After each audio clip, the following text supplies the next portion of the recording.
ജോബിന്റെ പുസ്തകത്തിൽ നിന്നുള്ള വായന 35-ാം അധ്യായം 1 മുതൽ 16 വരെയുള്ള തിരുവചനങ്ങൾ. ദൈവത്തിന്റെ ക്ഷമ. എലൂഹു പറഞ്ഞു, ഇത് നീതിയാണെന്ന് നിനക്ക് തോന്നുന്നുവോ?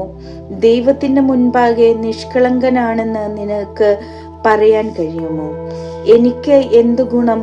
പാപിയാകാതിരിക്കാൻ എന്തു മെച്ചം എന്ന് നീ ചോദിക്കുന്നു. ഞാൻ നിനക്കും നിന്നോട് കൂടെയുള്ള സ്നേഹിതന്മാർക്കും മറുപടി നൽകാം. ആകാശത്തിലേക്ക് നോക്കി കാണുക, ഇതാ നിന്നേക്കാൾ ഉയർന്ന മേഘങ്ങൾ. നീ പാപം ചെയ്തുവെങ്കിൽ അവിടുത്തേക്ക് എതിരായി നീ എന്തു നേടി? നിന്റെ അകൃത്യങ്ങൾ പെരുകിയാൽ അത് അവിടുത്തെ ബാധിക്കുമോ?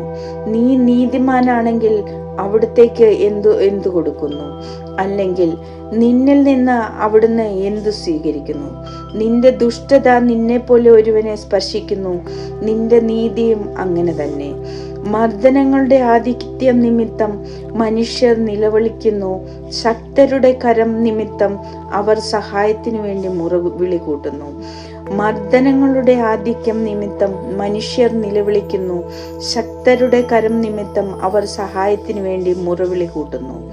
എന്നാൽ രാത്രിയിൽ ആനന്ദഗീതങ്ങൾ പകരുന്നവനും മൃഗങ്ങളെക്കാൾ ബുദ്ധിയും ആകാശപ്പറവകളെക്കാൾ അറിവും നൽകുന്നവനുമായ എന്റെ സൃഷ്ടാവായ ദൈവം അവിടുന്ന് എന്ന് ആരും ചോദിക്കുന്നില്ല.